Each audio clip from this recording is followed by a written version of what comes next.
12 তারিখে যে আমাদের গণভোট এবং যে সংসদীয় যে নির্বাচন, সেই নির্বাচনের সর্বোচ্চ নিরাপত্তা কিভাবে কুষ্টিয়াবাসীর জন্য আমরা সৃষ্টি করতে পারি, আমরা এটা নিশ্চিত করতে পারি, তার জন্য আমাদের এই মহড়া আজকে চলবে। এবং আজকের পর থেকে ইনশাআল্লাহ আমরা নিরাপত্তার চাদরে একেবারে লিটারেলি আমরা ঢেকে ফেলব, যাতে সাধারণ মানুষ কোনো ধরনের ভয় ছাড়া নির্বিঘ্নে ভোটের সেন্টারে আসতে পারে, তারা ভোট দিতে পারে। যে কোনো দুষ্কৃতিকারী হোক যারা ভোটে বাধা দিবে, আমরা তাদের বিরুদ্ধে সর্বোচ্চ আইনানুগ ব্যবস্থা অবশ্যই নিব। আমাদের এ পর্যন্ত আমাদের 125টির মতো আমরা ঝুঁকিপূর্ণ কেন্দ্র আমাদের একটা পর্যায় থেকে আমরা পেয়েছি। এছাড়াও আরও ঝুঁকিপূর্ণ কেন্দ্র হতে পারে এবং প্রত্যেকটি ঝুঁকিপূর্ণ কেন্দ্রের ক্ষেত্রে আপনারা জানেন যে সিসিটিভির ব্যবস্থা রয়েছে, আমাদের সেখানে সেই ক্যামেরা রয়েছে, যেমন আমাদের পুলিশের পক্ষ থেকে বডি অন ক্যামেরা রয়েছে। আমরা প্রত্যেকটি বিষয় ইনশাল্লাহ অ্যাটেন্ড করব। প্রত্যেকটি আসনে আমাদের এক্সিকিউটিভ ম্যাজিস্ট্রেট রয়েছে। এই ম্যাজিস্ট্রেটরা আমাদের সেনাবাহিনী, আমাদের বিজিবি, আমাদের র্যাব, আমাদের আনসার এবং আমাদের পুলিশের 60টির মতো মোবাইল টিম শুরু করেছে পুলিশের পক্ষ থেকে।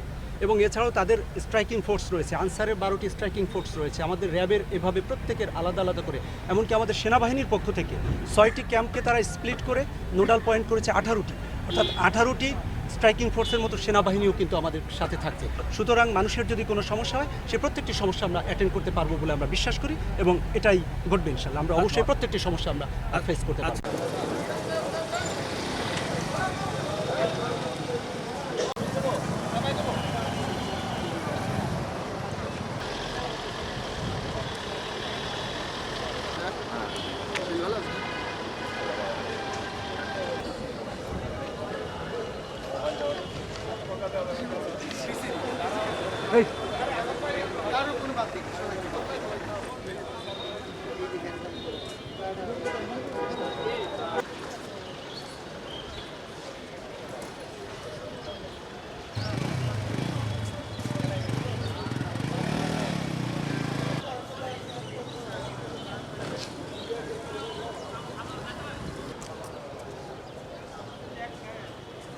সবাই এক জায়গায় হলে বেরিয়ে ভালো লাগে।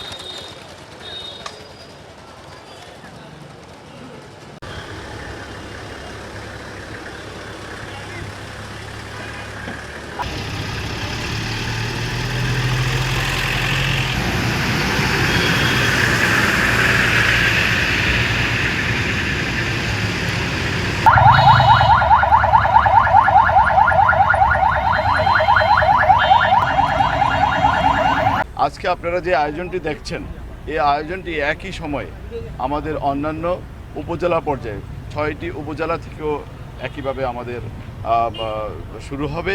আমরা এটার মাধ্যমে একটি মেসেজ দিতে চাই যে আপনারা কেউ যদি মনে করে থাকেন যে নির্বাচনকে কোনো প্রকার প্রশ্নবিদ্ধ করবেন, নির্বাচনের কোনো ধরনের ক্ষতির সম্মুখীন করবেন, সেইটা আপনাদের পক্ষে সম্ভব হবে না। এইটা পুলিশ সহ অন্যান্য আইনশৃঙ্খলা রক্ষা বাহিনী, আমাদের জেলা প্রশাসন, ম্যাজিস্ট্রেটবৃন্দ এবং সকলে মিলে আমরা এমনভাবে প্রতিহত করব যেটা আপনাদের চিন্তার বাইরে থাকবে। আপনারা ইতিমধ্যে আমাদের জেলা প্রশাসক মহোদয় বলেছেন যে আমরা প্রতিটি নির্বাচনী এলাকায় আমাদের যে নিরাপত্তা পরিকল্পনা গ্রহণ করেছি, এতে পুলিশ, সেনাবাহিনী, বিজিবি, এখানে আবার নতুন সংযোজন হয়েছে, আমাদের বিমান বাহিনীর সদস্যরা আমাদের সাথে সংযুক্ত হয়েছে, আমাদের আনসার আছে, এখানে আমাদের র্যাব আছে, সকল নিরাপত্তা বাহিনীর সমন্বয়ে আমরা একটা নিরাপত্তার চাদর তৈরি করেছি। এখান দিয়ে কেউ যদি কোনো অপকর্ম করার পরিকল্পনা করে বা চেষ্টা করে, সেটা আমি বলবো যে তাদের এই চিন্তা কখনো সফল হবে না, চেষ্টা সফল হবে না।